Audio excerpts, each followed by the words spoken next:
Assalamualaikum warahmatullahi wabarakatuh. Perkenalkan, nama saya Harizal Pranata, Prodi Ekonomi Syariah A1, mata kuliah Filsafat Umum, dosen pengampu Bapak Amiruddin MPDI.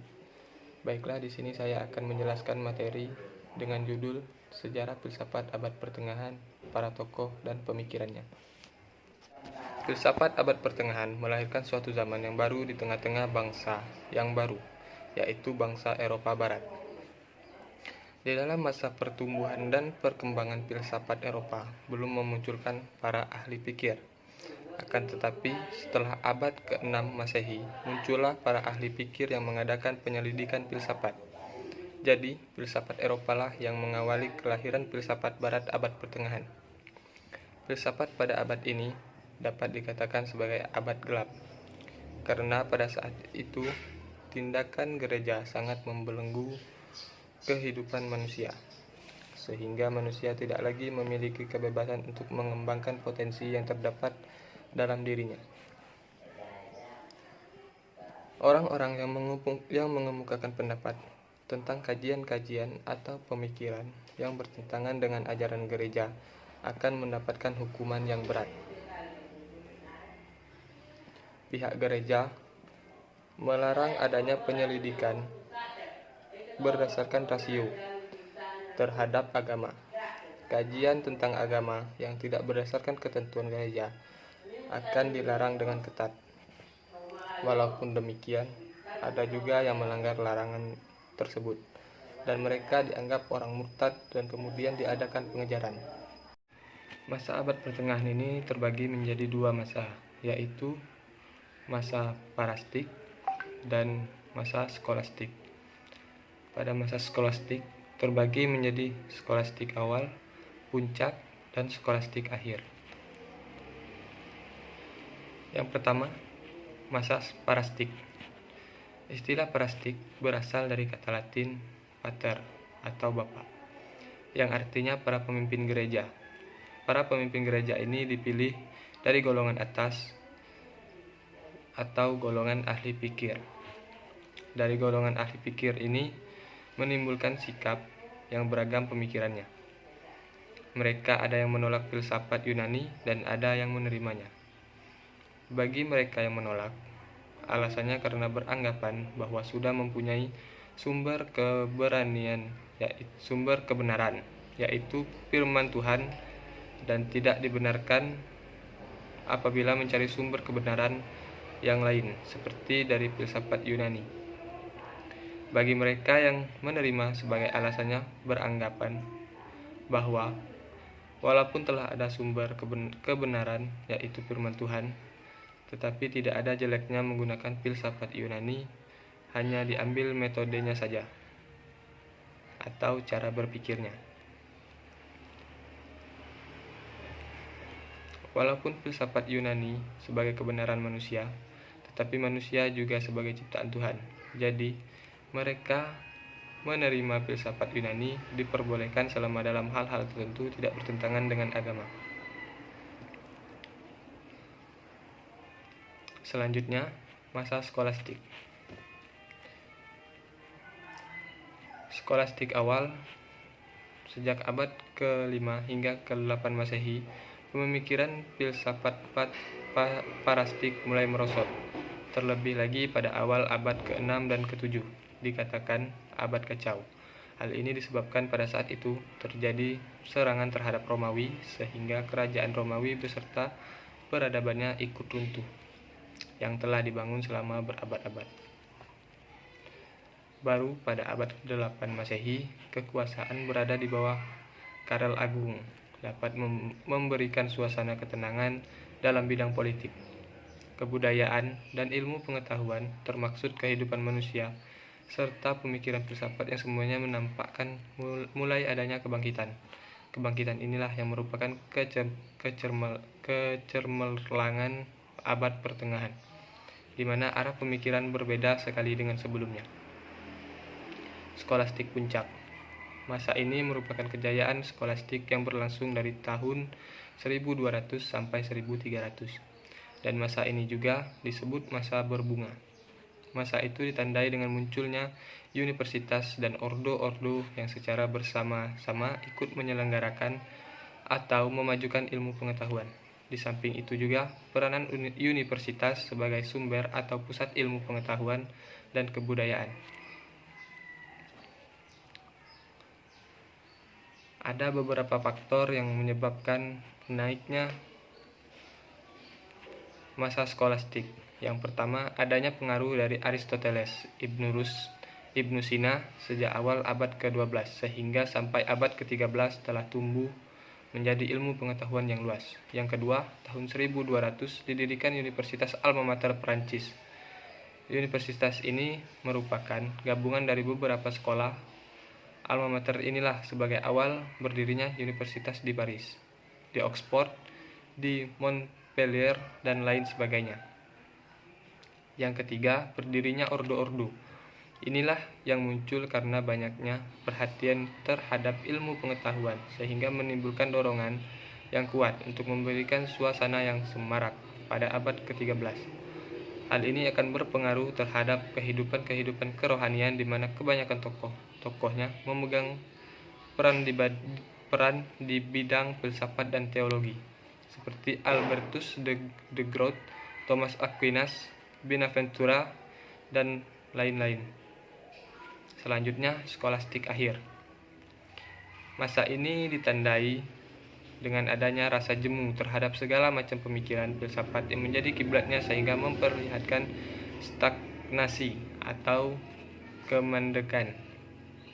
Selain itu, ditandai dengan pemikiran kefilsafatan yang berkembang ke arah nominalisme.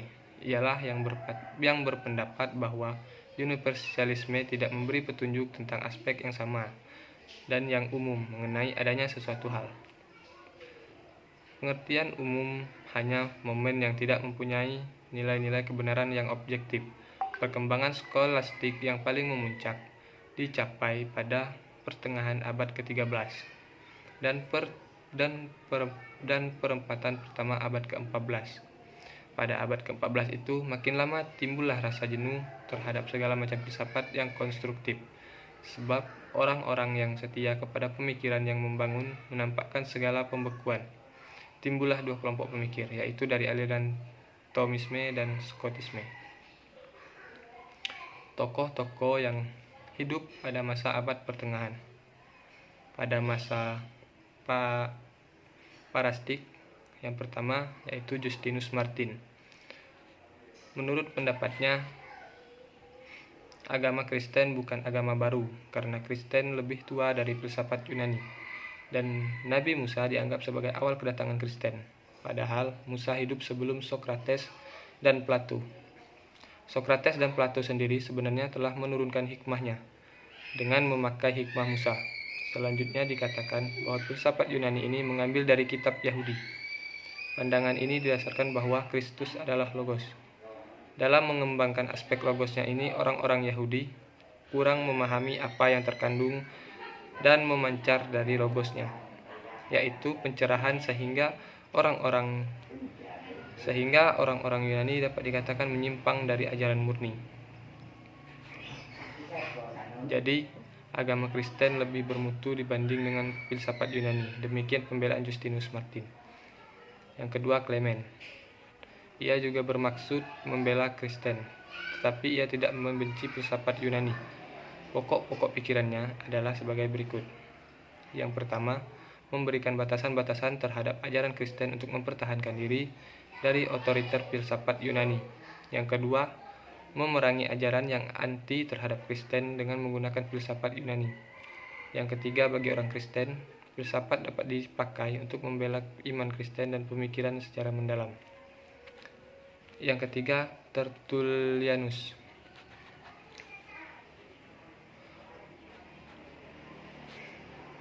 Tertullianus sendiri menolak kehadiran filsafat Yunani karena filsafat dianggap sesuatu yang tidak perlu.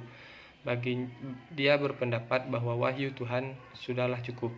Tidak ada gunanya antara teologi dengan filsafat. Tidak ada hubungan antara Yerusalem dengan Yunani. Tidak ada hubungan antara gereja akademi.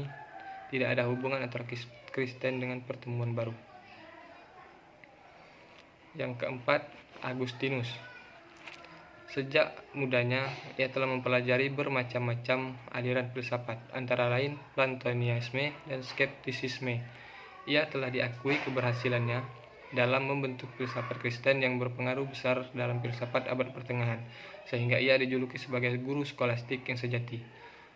Ia seorang tokoh besar di bidang teologi dan filsafat. Masa skolastik awal. Yang pertama, Peter Abelardus.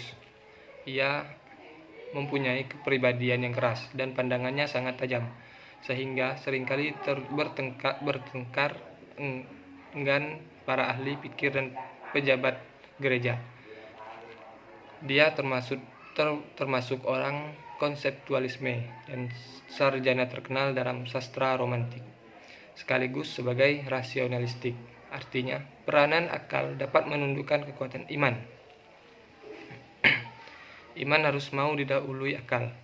Yang harus dipercaya adalah apa yang telah disetujui atau dapat diterima oleh akal. Berbeda dengan Anselmus yang mengatakan bahwa berpikir harus sejalan dengan iman. Selanjutnya, Johannes Scotus Eriugena. Ia menguasai Yunani dengan amat baik. Pada suatu zaman orang banyak hampir tidak mengenal bahasa itu.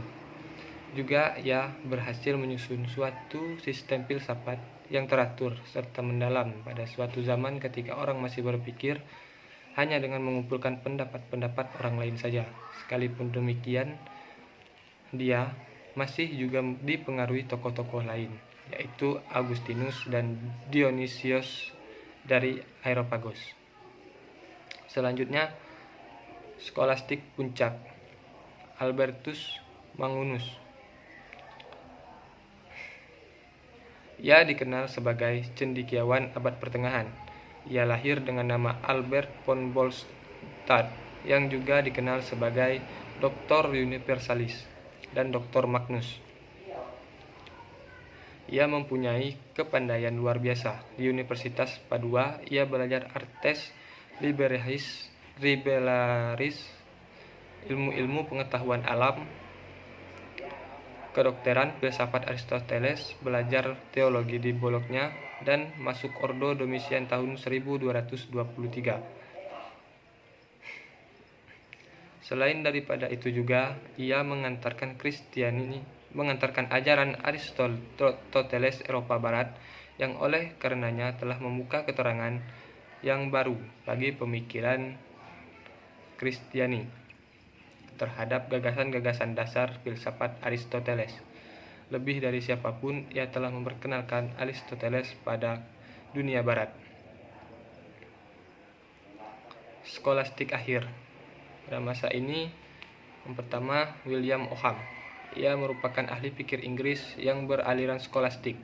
Karena terlibat dalam pertengkaran ungu dengan Paus John 22, ia dipenjara di Avignon, tapi ia dapat melarikan diri mencari perlindungan kepada Kaisar Louis. Dia menolak ajaran Thomas dan mendalilkan bahwa kenyataan itu hanya terdapat pada benda-benda atau demi satu hal yang umum, itu hanya tanda-tanda abstrak. Menurut pendapatnya, pikiran manusia hanya dapat mengetahui barang-barang atau kejadian-kejadian individual, konsep-konsep atau kesimpulan-kesimpulan umum tentang alam hanya merupakan abstraksi buatan tanpa kenyataan. Selanjutnya, Nicholas Cusaus. Ia sebagai tokoh pemikiran yang berada paling akhir masa skolastik.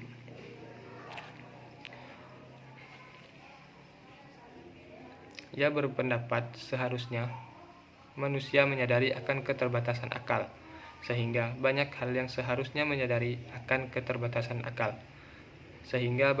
seharusnya dapat diketahui. Karena keterbatasan akal tersebut, hanya sedikit saja yang dapat diketahui oleh akal. Dengan intuisi inilah diharapkan akan sampai pada kenyataan, yaitu suatu tempat di mana segala suatu bentuknya menjadi larut, yaitu Tuhan. Demikian yang dapat saya sampaikan, lebih dan kurangnya saya mohon maaf. Wabillahi taufiq wal hidayah. Wassalamualaikum warahmatullahi wabarakatuh.